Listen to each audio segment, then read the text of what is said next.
You're right on time for Hope TV Newswatch on this 13th day of August 2024. A very good evening to you wherever you're watching us from, and welcome to the broadcast. My name is Kimani, and signing for us tonight is Boniface Murithi. President William Ruto has asked leaders from various political affiliations to support the ongoing efforts to unite Kenyans for the sake of the unity and transformation of the country. The president, who was speaking in Keumbu, Kisii County during his development tour of the region, has told of critiques of his recently formed broad-based government, stressing that there comes a time when the interest of the country supersedes any other interests. Grace Ahati begins our bulletin with the following story. Amid emerging criticism on President William Ruto's move to form a broad-based government, the head of state has now asked leaders from various political affiliations to support ongoing efforts to unite Kenyans for the sake of the unity and transformation. Ruto, who is in his 3-day development tour of the Gusii region, has defended his latest move, saying that there comes a time when the interest of the country supersedes any other interest. In his renewed calls for national unity, the president has told of critics, further asking Kenyans to rally behind his broad-based government for the betterment of the country. Na ile kazi ingine yote mumetupatia tutafanya pamoja. Mimi vile vile nimesema hakuna haja ya mirengo tena. Hakuna haja ya ubaguzi tena. Hakuna haja ya kugawana tena. Wacha sisi wote tuungane, tuwe timu moja, wa taifa moja, serikali moja, wananchi moja, ndio tuweze kupeleka taifa letu la Kenya mbele. On his part, Kisii Governor Simba Arati, who is also affiliated to the ODM party, has commended Ruto for including leaders from various political backgrounds in his administration, at the same time assuring him that ODM will continue to back his leadership efforts. Rais, sisi tuko tayari kufanya kazi pamoja na wewe. Na wale wangwana ambao umetoa katika chama chetu, tutahakikisha kwamba wamefanya kazi ya kuhakikisha kwamba wamedeliver for the Kenyans. The broad-based government was effected following the reconstitution of his new cabinet, which has seen the inclusion of 5 leaders from the opposition party ODM. This comes after the president dismissed his entire cabinet on July 11th, 2024, amid mounting pressure from Kenyans occasioned by prolonged anti-government Gen Z protests across the country. Hata sisi tumekubaliana na rais tushirikishe wa Kenya wote, Kenya ni moja, si ndio? Wale wamekuja walikuwa ODM ni mawaziri, tutawasupport, tutaunga mkono. Hii Kenya ni yetu sisi zote, na kwa hivyo rais, sisi tunakuunga mkono. Unite us, let us make this country move forward. Reporting for Hope TV Newswatch, I'm Grace Ahati. Thank you so much, Ahati, for that report. Now, President William Ruto has commissioned the groundbreaking of a 3 billion shillings cancer treatment center. The hospital will serve as a center of excellence in providing residents with access to specialized care close to home and reduce the need of traveling long distances to seek treatment. Ian Githuku with more. President William Ruto began his second day of his 3-day tour in Kisii and Nyamira with the commissioning of a 3 billion cancer center in Nyaribari. The center, whose construction had stalled for a long time, is set to be complete within 18 months. Nimeanzisha hospitali ingine ambayo inaitwa Cancer Center, ambayo itakuwa mahali ambapo tutatumia katika region hii Center of Excellence kwa mambo ya kansa. Leo asubuhi ya bilioni 3.5 nimeanzisha hapa Kisii, na ndani ya mwaka 1.5 nitarudi hapa kuifungua. President Ruto also announced that going forward, cancer treatment will be fully covered by the Critical Illness Fund, and every Kenyan will get free cancer services under the Universal Health Care Coverage Program. Tumeweka program ya Universal Health Coverage ambayo itahakikisha kila mwananchi wa Kenya level 1, level 2, hiyo hospitali yote itafanya kazi bila ya kulipisha wananchi pesa yeyote. Speaking at the commissioning of the Cancer Center, President William Ruto said the center will be the 3rd in the country after Nairobi and Mombasa, and will give patients an opportunity to access cancer treatment services without traveling long distances to seek treatment, while also targeting to also benefit surrounding neighboring counties. He also added that the 76-bed center will be staffed with oncologists, surgeons, radiologists, and healthcare professionals who have specialized in cancer care. Tatu, na tumekubaliana na gavana wenu huyu ya kwamba yeye atawalipa marupurupu nusu, mimi nitalipa nusu. Tuhakikishe ya kwamba kuna muuguzi katika kila kijiji ya Kenya. Mambo ya matibabu ianze pale kwa bottom. Later in the day, President William Ruto commissioned the outpatient surgery, mother and child units at Keroka Level 4 Hospital in Nyamira County. While at it, he assured the residents that through the SHIF program, any citizen without adequate funding to cater for their medical bills will still receive medical treatment catered for by the government. Hapa sasa tuko na hospitali na tumeweka equipment ya milioni 90 hapa katika hii hospitali. Na mimi nataka niwahakikishie tena ya kwamba katika program yangu mpya ya universal health coverage na placement ya equipment, nitafanya kazi na county government yenu ya Nyamira. Nihakikisha ya kwamba kama kuna equipment ambayo haijapatikana, pia tutawaongezea. Ndio tuhakikishe ya kwamba watu wa Nyamira na Keroka na Kisii na sehemu hii wanapata hospitali ambayo itawawezesha kupata matibabu ya kisasa na ambayo iko na uwezo ya kushughulika na yale matibabu yote ambayo yanahitajika katika sehemu hii. For Hope TV Newswatch, my name is Ian Geduku. Thank you so much, Ian, for that report. Azimio leader Raila Odinga has yet again defended the appointment of 4 key ODM leaders to President William Ruto's cabinet while declining the existence of a coalition government. Odinga still insists on the need to hold a national dialogue to address issues affecting the common mwananchi. Samia Dika with more details. Speaking during the funeral of Mzee Chirchir Masit, the father to former IEBC Commissioner Irene Masit, at Chepkorio in Elgeyo Marakwet County, ODM party leader Raila Odinga has insisted that his decision to release 4 key ODM leaders to join President William Ruto's cabinet was on the need to ensure Kenyans benefit from their leadership. Watu wawe na ile mkongamano ambayo tulikuwa nayo huko mbele. Kuna mambo mengi ambayo hayakusuluhishwa. Nataka tupate nafasi ya kusuluhisha hayo maneno yote kama tuko na kikao. Kwa sababu mimi nilikuwa naongea juu ya mambo ya national dialogue or national convention, kuleta Wakenya wote pamoja waongee na walipe mambo yote. Opposing the existence of a coalition government, the former premier noted that his meetings with President William Ruto was purely to ensure normalcy is restored in the country. Kuna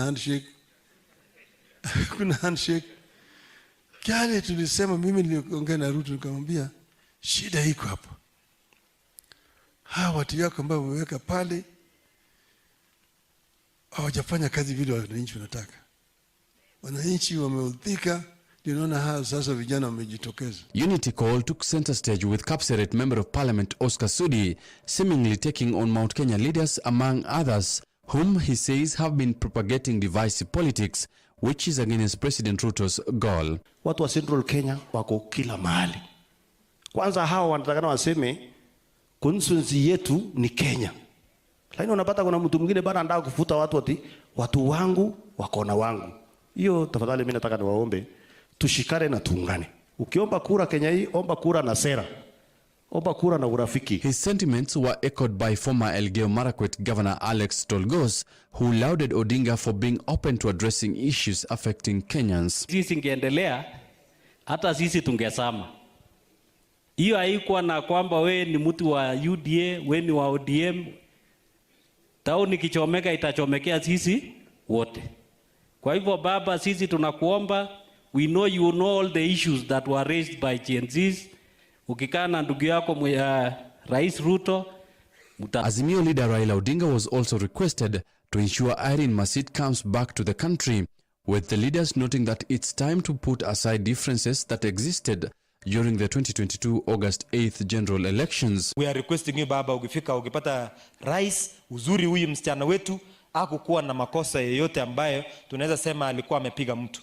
Kwa hivyo ukipata rais, muombe ya kwamba mtoto wetu arudishwe, aje nyumbani, aje afanye kazi yake. As the government of national unity continue gaining momentum, Will Raila Odinga's idea to hold a national dialogue address key issues raised by the Gen Zs who now seem to have lost hope in the Kenya Kwanza government? Reporting for Newswatch, I'm Sami Adika.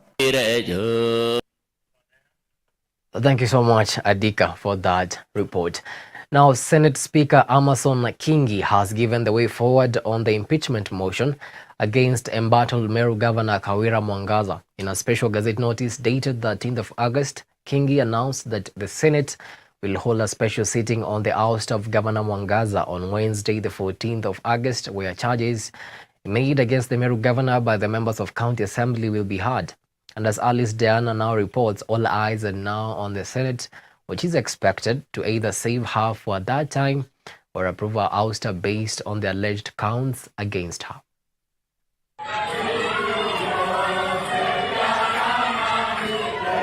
This was the mood at the Meru County Assembly on Thursday last week after members of the County Assembly impeached the embattled Meru Governor Kawira Mwangaza for the third time since coming to office in 2022. The impeachment motion, which was tabled by Deputy Majority Leader and nominated member of County Assembly Zipporah Kinya on August 31st, 2024, saw an overwhelming majority of 49 out of 69 Assembly members voting in favor of her ouster. Governor Mwangaza was accused of abuse of office, gross misconduct, and gross violation of the law. Speaker of the Senate Amason Kingi has now convened a special sitting on Wednesday, August 14th, for the hearing of charges against the impeached Meru County Governor. In a special Gazette notice dated August 13th, Kingi acknowledged that he received a letter from the Speaker of the County Assembly of Meru dated August 9th, 2024, informing him of the approval of a motion for the removal from office by impeachment of Mwangaza. The sitting, which shall be held in the Senate chamber, main parliament buildings, will commence at 2:30 p.m. Kingi said after the hearing, the Senate shall stand adjourned until Tuesday, September 3rd, 2024 at 2:30 p.m. in accordance with the Senate calendar. As it stands, Governor Mwangaza's fate now hangs in the balance as all eyes are on the Senate, which is expected to either save her for a third time or approve her ouster based on the alleged counts against her. Alice Diana, Hope TV Newswatch. Thank you so much, Alice, for that story. Away from that, and various stakeholders from the Lake Region Economic Bloc have gathered in Bungoma County to discuss solutions for addressing the issue of teenage pregnancies. The governor's wives have initiated a program called the Smart Start Initiative, which aims to ensure that children receive their basic rights such as health, proper nutrition, and primary education. The Smart Start Initiative for Early Childhood Development, a program that is run in the LREP region. When you have the Smart Start Initiative, it's going to help us handle issues of nutrition and good health.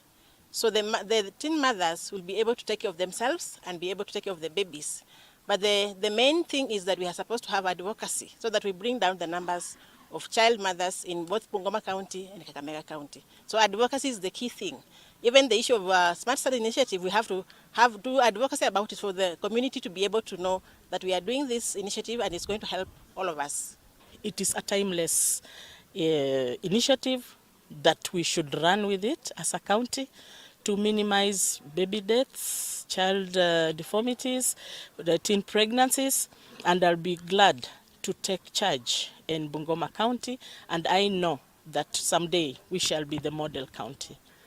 A program that is going to help our children from the time of conception to the time that they are 1,000 years, and we are told that helps the brain to grow. So this is part of the program that the first spouses are championing.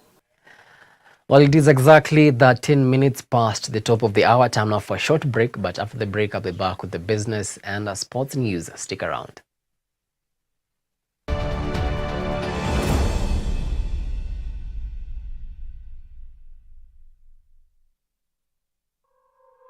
Are you ready to go?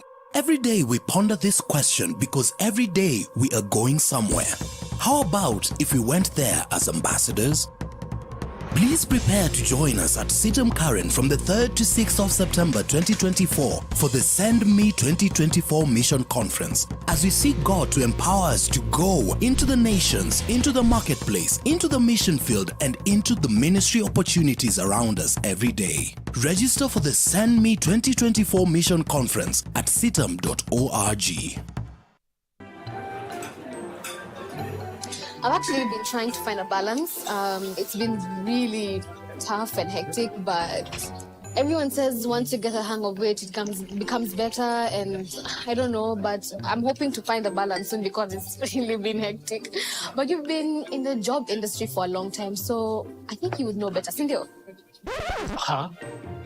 What time is it? I need to catch up on Leadership Forum. Do they have a radio here? Never mind. I brought my own. No way. You can't be serious. Wait, why do you have a radio and you can just catch up with the shows on Hope FM podcasts? Really? Even Meet of the One?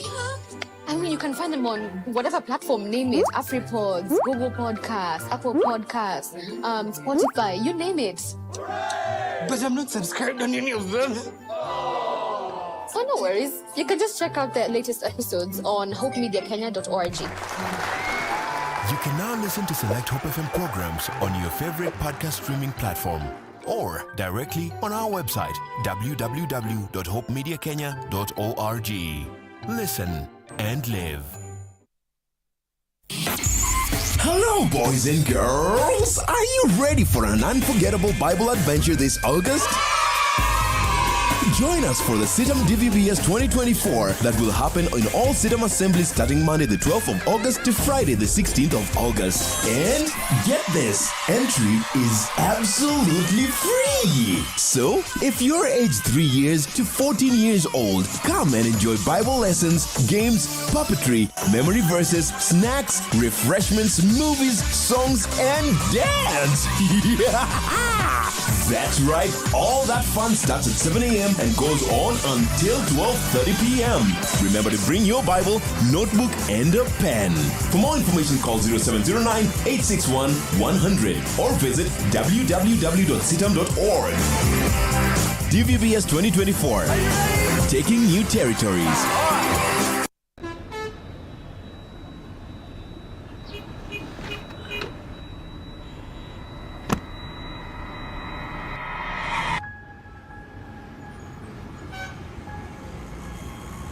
Rafiki soul is the promise of a hand that reaches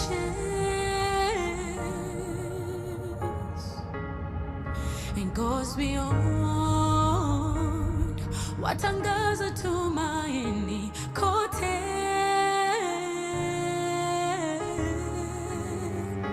I'm forever grateful. Ninashukuru ukarimu, ukarimu. I'm forever grateful. Ninashukuru ukarimu, ukarimu.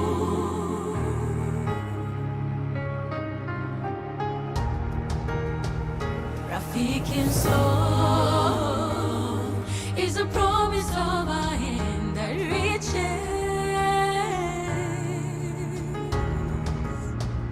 and goes beyond what angaza tumaini kote. I'm forever grateful. Ninashukuru ukarimu, ukarimu. I'm forever grateful. Ninashukuru ukarimu, ukarimu. Rafiki msoul. Friends of Hope, keeping hope alive.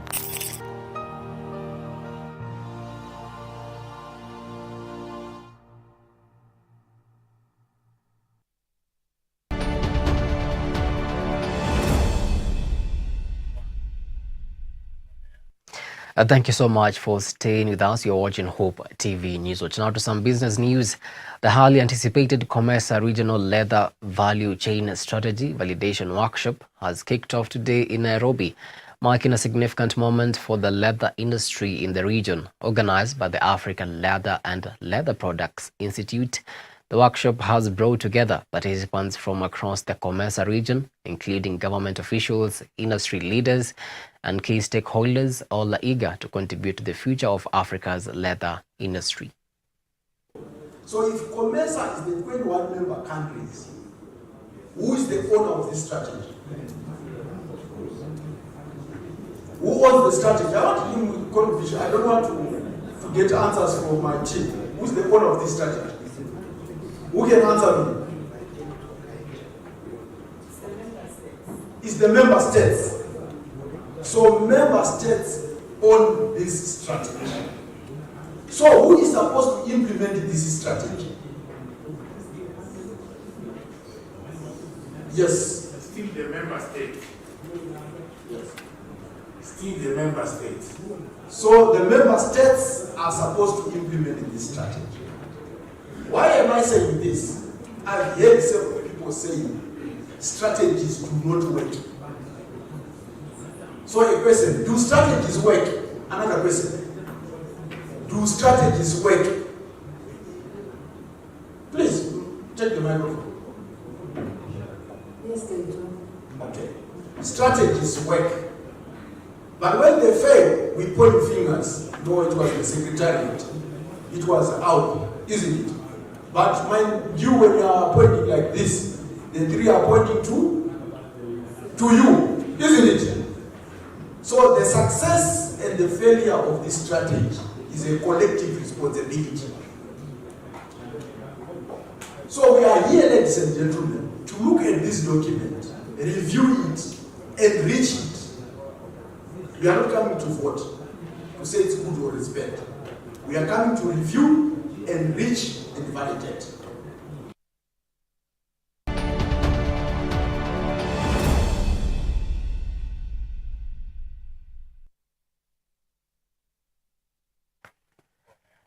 And to some sporting action now, in a landmark moment for Kenyan football, coach Jacqueline Juma has made history by becoming the first female coach to lead an FKF Premier League team. Her appointment as the head coach of FC Talanta for the 2024 season, which begins on the 24th of August 2024, is a significant achievement not just for her, but for the entire football community in the country. As a CAF A licensed coach, she has garnered extensive experience with clubs such as Akakoro, Gor Mahia Queens, and the under-15 girls national team. She is also a CAF elite coach educator, garnering international recognition for her work in football.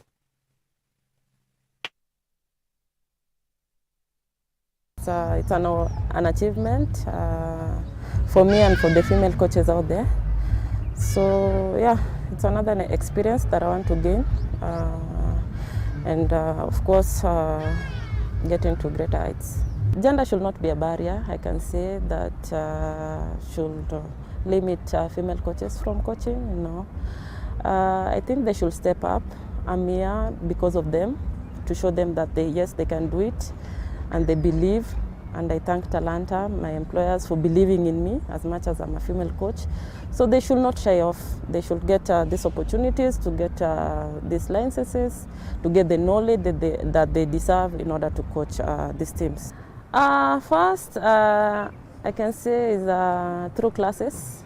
The classes they've offered since CAF D, way back to CAF instructors and of course, cafe license. I can say it's a platform that they set up to help us coaches get the knowledge, so that at least also while coaching, you know what you're doing. It's not coaching out of experience based on playing, but also based on whatever you've learned. So I think FKF is doing a good job.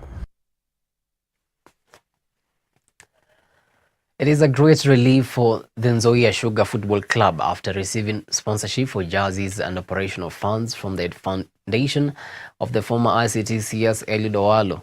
Speaking at the team's headquarters, Owalo stated that his foundation will continue to prioritize talent and sports to enhance the status of sports and improve football clubs. Nzoia Sugar FC was relegated from the FKF Premier League to the NSL Second Division due to financial difficulties. Our current budget is around 36 million shillings. If we could get a sponsor too, it will go a long way. Again, last year, at the very tail end of the season, we had a very unfortunate incident that our bus was involved in an accident. We lost one of our drivers, and the bus requires repairs. I've seen the quotations. I think the best quotation there is around 2.8 million. We are, at the moment, we are looking for how we can manage that. But we are requesting you can comment on that. Finally, I want to request volunteers on our ground. It's a very good ground. If you can. We are reaching the penultimate stage. We are basically here, players, to support you today. And that's why we came with these former internationals. We have given you words of encouragement.